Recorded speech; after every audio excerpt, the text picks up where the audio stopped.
up, plant people?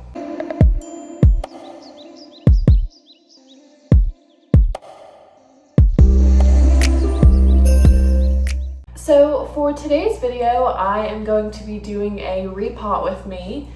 As you can tell behind me, I have lots of plants that need repotting, and I probably have a few more around my house that need it, but I'm just going to be doing these today. Also, I have numerous cats and dogs. I'm in my kitchen / dining room area, so this is definitely one of the spaces that they roam around a lot. So if you see an animal, or if I have to interrupt because I have to get onto them, just ignore it. For this repotting, I figured that I could just go ahead and talk about a couple of different topics.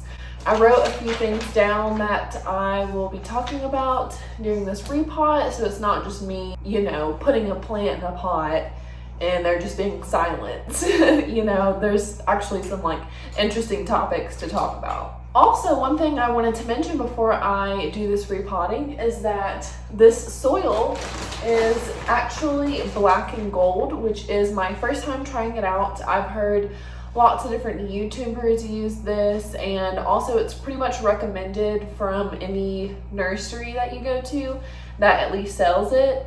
So I'm going to try it out and see what all the hype is about, because I've never used anything other than just Miracle Grow brand. And then I will also be mixing the soil with some perlite just to add some more drainage. I care too much and tend to overwater my plants sometimes, so I need lots of drainage just because I'm one of those plant parents that tends to care too much. I'm gonna go ahead and start off with my holly. Holly. This is my Rhaphidophora tetrasperma that I will be repotting. It's also known as a mini monstera. And when I first got it, it had about maybe 3 or 4 leaves, and it's actually produced a couple more than what you see, but I had to chop them off thanks to these guys. I am expecting a pretty good root system on this plant because it's been growing for quite a while, so let's go ahead and check it out. So basically what I'm doing right now is just kind of getting off any old dirt. So yeah, those are all roots right there, so it's got a pretty good root system.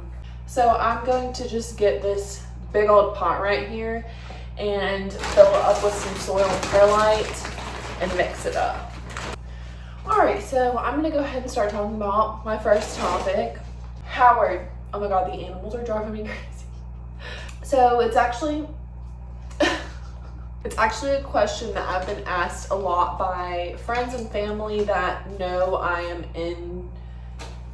into the houseplant hobby. So they asked me what plants are not safe for my animals, and so I did a little bit of research, and as far as the most common plants, what I have written down is a sago palm, which I would put that one as probably number 1 on the list, because sago palms are extremely poisonous to cats and dogs. It's pretty much going to kill them if you don't get them to the vet immediately. So that is definitely a plant that you just want to keep away. And even if you do not have any animals, if you plant this certain palm outside, I still just wouldn't, because there's outside cats roaming around and they might end up biting on it, and then it's gonna kill them. So I would try to stay away from it unless you have it inside and you do not have any animals at all. Stay away from a sago palm. The next common plant is also an aloe that can be poisonous to animals. And when I say poisonous, I mean more like toxic. It could make them throw up or have diarrhea, etc. The next plant is an asparagus fern. I know from firsthand experience that this will make your cat throw up. Don't know about dogs, but this is a poisonous plant, so stay away from asparagus fern. And also a corn plant, so it's the one that kind of has the wood stem and then it goes out at the top. So let's say that you really want one of those plants, but you have a farm like I do. There is always other options that look very similar. Just do your research on what plants are safe for your animals before you purchase them. You know, you would do the same thing if your kid had a peanut allergy. You would research the product and make sure that there's no peanuts in it, so your child does not go into an anaphylactic shock. So do the same thing with your cats. Make sure that this is not going to have any type of toxins to them. All right, so it is repotted in here, so it has a lot more room to grow. All right, so the next plant that I will be repotting is my lemon lime maranta. Yeah, so this dude was getting pretty root bound as well, so it was time to repot him for sure. All right, so my next topic that I want to talk about is zones. So I'm talking about like gardening zones, what zone you live in on the earth. So I currently am living in northern Colorado, and my zone is zone 4B to be specific, but most people just go by the numbers, like, you know, just 4, 1, 2, 3, 4, 5, 6, 7, 8, 9, 10, and etc. I used to live in Mississippi, and I lived in zone 8A, and then when I moved to Florida, that was zone 9B. So Mississippi and Florida were pretty similar as far as my zone and what plants that I could keep. However, Colorado is very, very, very different. And I've noticed that it's probably going to be a lot harder to keep my plants alive here. I'm probably going to have to supply a lot more humidity to my plants in the winter time. It's just something I'm going to have to adjust to. I did write down a couple of plants that I've noticed tend to do better in certain zones that at least I'm familiar with. Quick cut, here's my maranta. The next plant that I will be repotting is this little tiny strawberry syngonium, super tiny. Okay, so in Florida and Mississippi, since those are both pretty much going to be similar in what style plants, I'm just going to put those together in one, so zone 8 and 9. These, of course, are going to be plants that love humidity. So you've got your philodendrons, your begonias, caladiums, bromeliads, lots and lots of bromeliads, dracaenas, and alocasias. All of those are definitely moisture-loving plants. So if you're in one of those climates, that is perfect for those plants. You won't necessarily need to supply extra humidity because you have that just in your environment naturally. In my zone, zone 4, it's going to be plants that like more of that dry climate. So like cacti and succulents, those grow naturally outside. So those are going to be ones that I can probably easily keep alive here. We'll see.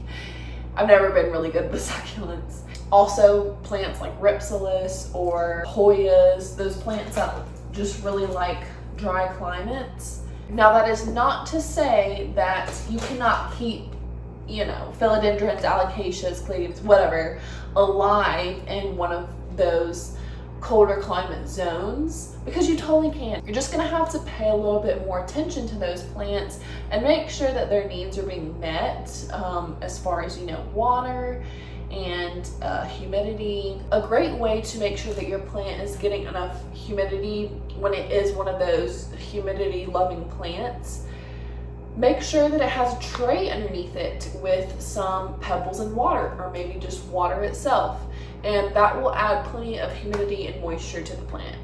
So my next plant that I will be potting up is this Pelea, which I've been having a really hard time with keeping this Pelea hydrated for some reason.